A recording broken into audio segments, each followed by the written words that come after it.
Hello नमस्कार good morning सुप्रभात मेरे साथियों। हर्ष जीएस क्लासेस में आप सभी का दिल खोलकर स्वागत है।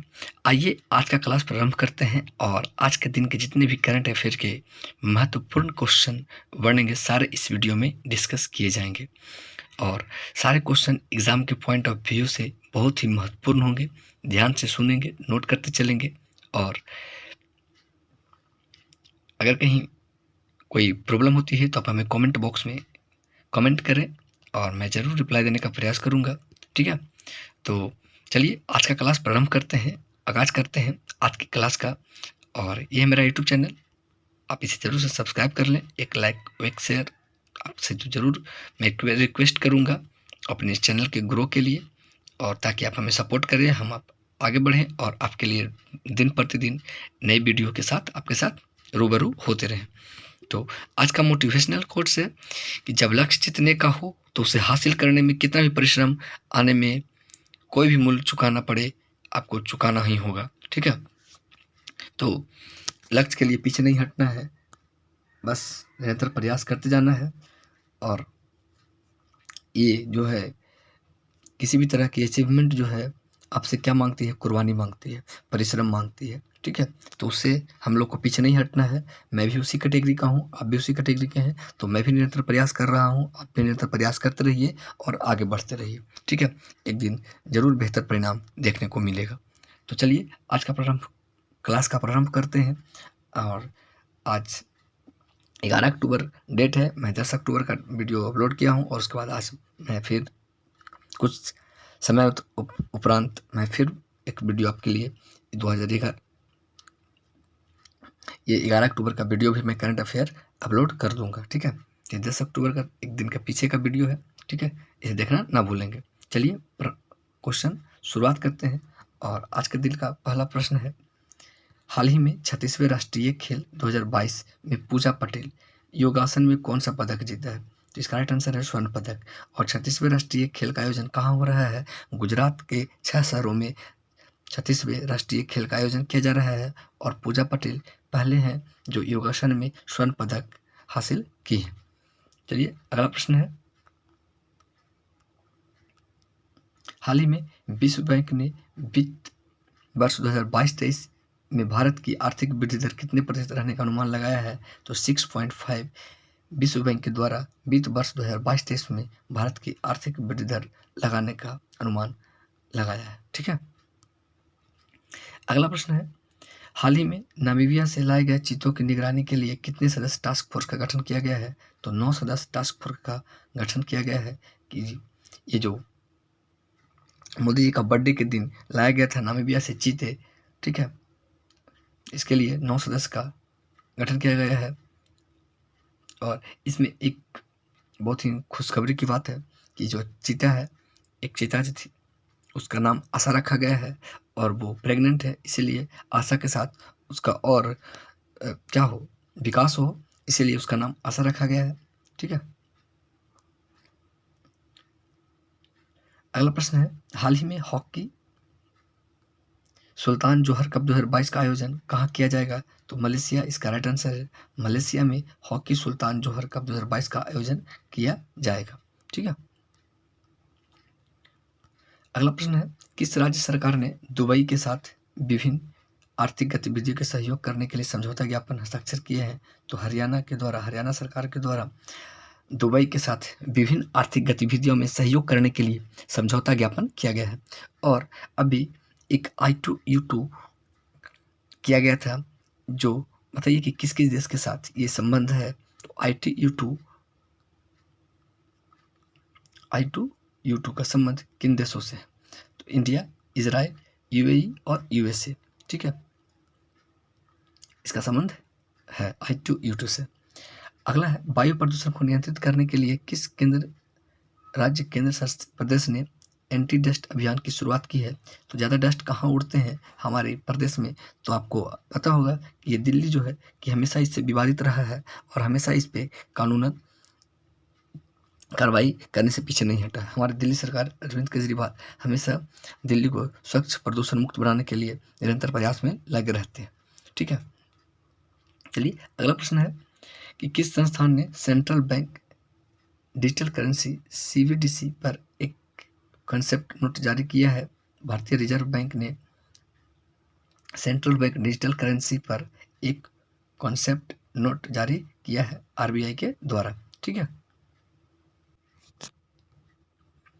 RBI आंसर में है। तो RBI के बारे में कुछ जानते हैं कि RBI की स्थापना कब हुआ था। 1 अप्रैल 1935 को इसका स्थापना हुआ था और इसका राष्ट्रीयकरण 1 जनवरी 1949 को हुआ था।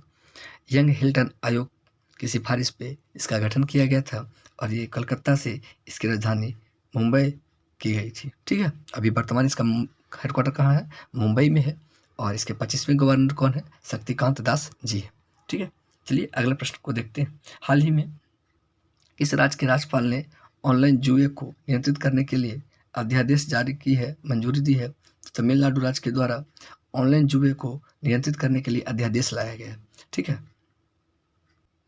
इसमें ये प्रावधान किया गया है कि अब जो है ऑनलाइन जो जुए होंगे उसका रजिस्ट्रेशन करवाना होगा और वो 3 साल तक ही वैलिड होंगे। तमिलनाडु सरकार के द्वारा इस पर अध्यादेश लाया गया है।